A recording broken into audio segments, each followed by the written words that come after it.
Pre మార్కెట్కి సంబంధించిన ప్రధాన అంశాలు చర్చించుకుందాం. ముందుగా మిత్రులందరికీ స్వాగతం. ఈరోజు మార్చి 24వ తారీఖు సోమవారం. ముందుగా ఏడిఆర్ సెంటిమెంట్ ఎలా ఉందనేది ఒకసారి చూద్దాం. డాక్టర్ రెడ్డీస్ ల్యాబ్స్ గ్రీన్లో ఉంది. Wipro, HDFC bank, Infosys, ICICI bank అనేది అన్నీ కూడా గ్రీన్లో అయితే క్లోజ్ అయినాయి. ఏడిఆర్స్ నుంచి మనకి చక్కని పాజిటివ్ సెంటిమెంట్ అయితే కనిపిస్తూ ఉంది. ఇక ఇండియన్ ఇండిసెస్ ఎలా పర్ఫామ్ చేసినాయి అనేది మనం తీసుకున్నట్లయితే నిఫ్టీ మెటల్ నెగిటివ్లో క్లోజ్ అవగా మిగతా అన్నీ కూడా గ్రీన్లో క్లోజ్ అయినాయి. ముఖ్యంగా మీడియా సెక్టర్లో స్ట్రాంగ్ రికవరీ అనేది కనిపిస్తూ ఉంది. సో ఓవరాల్గా ఇండియన్ ఇండిసెస్ స్ట్రాంగ్ పర్ఫార్మెన్స్ అనేది కనబరిచినాయి. ఇక గ్లోబల్గా మార్కెట్స్ ఎలా ఉన్నాయి అనేది పరిశీలన చేసినట్లయితే S&P 500 విక్స్ అంటే యుఎస్ మార్కెట్స్ వోలటాలిటీ అనేది చాలా కూల్ ఆఫ్ అయింది. హాంకాంగ్ ఫీచర్స్ నెగిటివ్గా ఉన్నాయి. రష్యా నెగిటివ్గా ఉంది. సౌత్ కొరియా నెగిటివ్గా ఉంది. యూరప్ నెగిటివ్గా ఉంది. ఇక ఏషియా మార్కెట్ జపాన్ పాజిటివ్గా ఉంది. France, London, China A50 futures, German, ముఖ్యంగా Dow Jones industrial average features, US 500 మొత్తం మీద అయితే గ్రీన్లో అయితే ట్రేడ్ అవుతున్నాయి. గ్లోబల్గా మార్కెట్స్ అనేది కొద్దిగా మిక్స్డ్ కాంటెక్స్ట్ అనేది కనబరుస్తూ ఉన్నాయి. ఇక డౌ జోన్స్ ఇండస్ట్రియల్ యావరేజ్కి సంబంధించిన కంపెనీలు ఏ విధంగా క్లోజ్ అయినాయి అనేది మనం పరిశీలన చేసినట్టయితే నైకే, మెర్కంట్కో, కోకోకోలా అనేది టాప్ లూజర్స్ లిస్టులోకి వెళ్ళిపోగా టాప్ గెయినర్స్లో బోయింగ్, యాపిల్, ఇంటెల్, మైక్రోసాఫ్ట్ అనేది కనిపిస్తుంది. ముఖ్యంగా ఇక్కడ పరిశీలన చేసినట్టయితే టెక్ కంపెనీస్ అనేది గ్రీన్లో ఉండటం అనేది విశేషం. So Dow Jones industrial average నుంచి కూడా మనకి మిక్స్డ్ సంకేతాలు అనేది కనిపిస్తూ ఉన్నాయి. గ్లోబల్గా ఎకనామిక్ క్యాలెండర్ అనేది పరిశీలన చేసినట్టయితే నిన్నటి రోజున ఎటువంటి ఈవెంట్స్ అయితే లేవు. ఈరోజు యూఎస్కు సంబంధించిన మ్యానుఫ్యాక్చరింగ్ PMI డేటా అనేది రిలీజ్ చేస్తారు S&P గ్లోబల్ వాళ్ళు. ఇది వెరీ ఇంపార్టెంట్ డేటా. దాని తర్వాత సర్వీసెస్ సంబంధించిన PMI డేటా అనేది రిలీజ్ చేస్తారు S&P గ్లోబల్ వాళ్ళు. ఇది కూడా వెరీ ఇంపార్టెంట్ డేటా. సింపుల్గా ఏంటంటే మ్యానుఫ్యాక్చరింగ్ ఎలా ఉంది, సర్వీస్ గ్రోత్ ఎలా ఉంది, దీనికి సంబంధించిన ఇన్ఫ్లేషన్ డేటా ఇది. ఇక ఇండియాకి సంబంధించిన ఎకనామిక్ క్యాలెండర్ అనేది పరిశీలన చేసినట్టయితే నిన్నటి రోజున ఎటువంటి ఈవెంట్స్ అయితే కనిపించట్లేదు. ఈరోజు కూడా ఎటువంటి మేజర్ ఈవెంట్స్ అయితే లేవు. US స్టాక్ ఫీచర్స్ వచ్చేసరికి సో ట్రంప్ ట్రేడ్ వార్ ఏదైతే ఉందో దాని ఇంపాక్ట్ అయితే చాలా తక్కువగా ఉందని చెప్పేసి చెప్పుకోవచ్చు. వాటి యొక్క ఫీచర్స్ గ్రీన్లో క్లోజ్ అయినాయి. ఫ్యూచర్ అండ్ ఆప్షన్స్లో ఏ ఒక్క స్టాక్ కూడా రిజల్ట్ అయితే అనౌన్స్ చేయట్లేదు.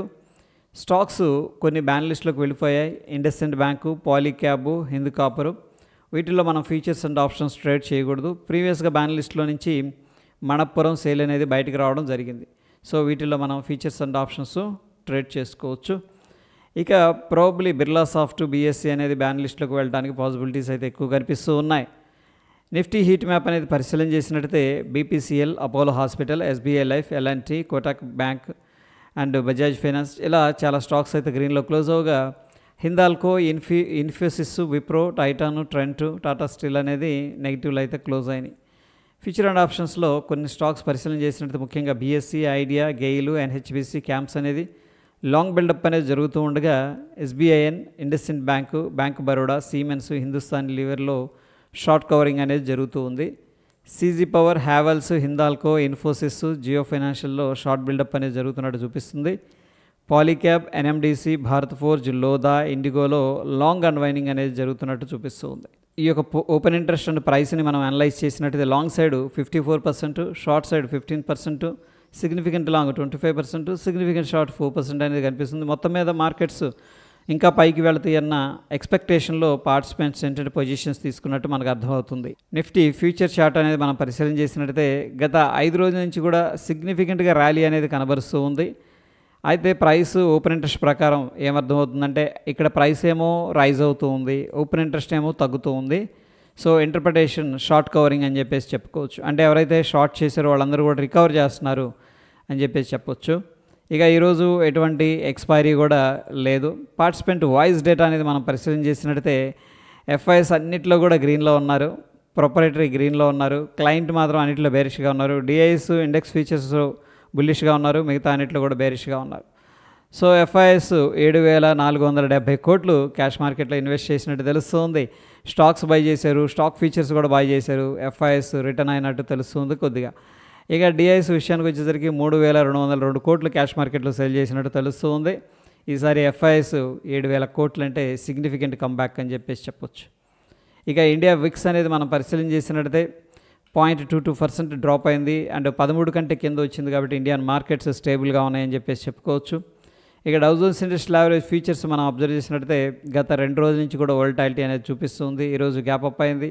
ప్రస్తుతం మనం చూస్తున్న సమయానికి దగ్గర 200 పాయింట్లు అయితే పాజిటివ్గా ట్రేడ్ అవుతుంది. ఇక డాలర్ ఇండెక్స్ అనేది ప్రస్తుతానికైతే వీక్గానే ట్రేడ్ అవుతుంది. గత 3 రోజుల నుంచి ర్యాలీ కనబరచగా ఈరోజు అగైన్ ఏంటంటే ప్రాఫిట్ బుకింగ్ అనేది జరుగుతుంది. ఇక నిఫ్టీ 50 అనేది మనం పరిశీలన చేసినట్టయితే 23,350 ఓకే క్లోజింగ్ అనేది ఇచ్చింది.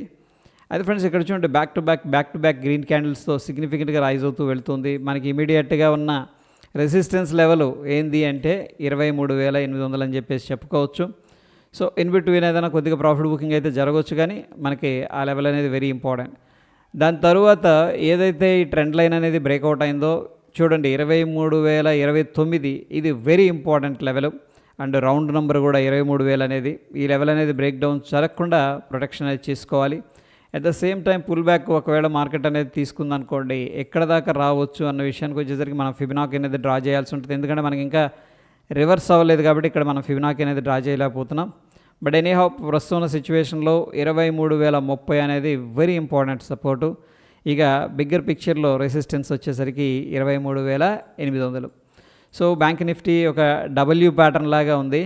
ట్రిపుల్ బాటమ్ అనేది ట్రిపుల్ కూడా కాదు 4 టైమ్స్ ఇక్కడ బాటమ్ అనేది క్రియేట్ చేసింది. స్ట్రాంగ్ సపోర్ట్ వచ్చింది అండ్ మేజర్గా ట్రెండ్ లైన్ అనేది బ్రేక్అవుట్ అయింది. అక్కడ నుంచి కూడా సిగ్నిఫికెంట్గా వెళ్తుంది. ఇంపార్టెంట్ లెవెల్స్ దగ్గర అయితే ట్రేడ్ అవుతుంది.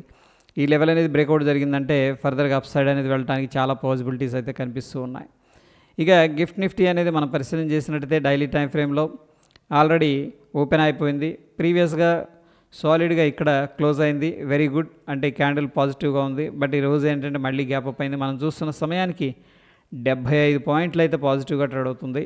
అండ్ మోరోవర్ 23,500 రౌండ్ నెంబర్ ఉంది కదా, ఆ నెంబర్ దగ్గర ట్రేడ్ అవుతుంది. మన నిఫ్టీ ఫ్యూచర్ వచ్చేసరికి 23,370 అంటే 380 అనేది తీసుకోవచ్చు. దగ్గర మనకి 120 పాయింట్స్ అనేది పాజిటివ్గా కనిపిస్తుంది. Based on the gift Nifty ఏంటంటే మనం గ్యాప్ అప్ అనేది ఎక్స్పెక్ట్ అయితే చేసుకోవచ్చు. కొన్ని స్టాక్స్ న్యూస్లో ఉన్నాయి. Welspun corp, NCC, Mahindra and Mahindra, doctor Reddy's labs, Alembic pharma, Godrej properties, dam capital అనేది ప్రాబబ్లీ వీటిల్లో మొమెంటం ఉండే అవకాశం ఉంది. ఈ లింక్ అనేది నేను టెలిగ్రామ్లో అయితే షేర్ చేస్తాను. ఇక టెక్నికల్గా ఇండికేటర్స్ ఏం చెప్తున్నాయి అనేది మనం పరిశీలన చేసినట్టయితే బ్యాంక్ నిఫ్టీలో డైలీలో స్ట్రాంగ్ బై అనేది అడ్వైస్ చేస్తూ ఉన్నాయి. లోవర్ టైం ఫ్రేమ్లో కూడా స్ట్రాంగ్ బై అనేది అడ్వైస్ చేస్తూ ఉన్నాయి. నిఫ్టీ 50 అనేది పరిశీలన చేసినట్టయితే డైలీలో స్ట్రాంగ్ బై ఉంది. లోవర్ టైం ఫ్రేమ్స్లో కూడా బై అనేది అడ్వైస్ చేస్తూ ఉంది.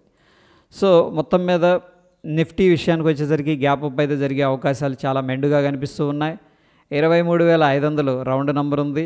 ఒకవేళ ఏదైనా షార్ట్ టర్మ్లో ప్రాఫిట్ బుకింగ్ తీసుకుందనుకోండి అక్కడ దట్ ఈజ్ ఓకే. అక్కడ నుంచి నెక్స్ట్ మనకి 23,800 అప్ సైడ్ కనిపిస్తుంది. వెరీ సిగ్నిఫికెంట్ సపోర్ట్ వచ్చేసరికి 23,030 రౌండ్ నెంబర్ 23,000 అని చెప్పేసి చెప్పుకోవచ్చు. ప్రస్తుతం ఉన్న సిచ్యువేషన్ మార్కెట్ కండిషన్ పాజిటివ్గా ఉంది కాబట్టి ఏదైనా ఇంపార్టెంట్ సపోర్ట్ దగ్గరకు వచ్చినప్పుడు బాయింగ్ ఆపర్చునిటీ వస్తే కూడా పార్టిసిపేట్ అయితే చేసుకోవచ్చు. ఇది ప్రీ మార్కెట్కి సంబంధించిన అప్డేట్స్ ఫ్రెండ్స్. ఎటువంటి క్రిటికల్ అప్డేట్స్ ఉన్నా సరే టెలిగ్రామ్లో అయితే అప్డేట్ చేస్తాను. మరొక ఇంట్రెస్టింగ్ ఎపిసోడ్లో మళ్ళీ కలుసుకుందాం ఫ్రెండ్స్. Stay tune. ధన్యవాదాలు.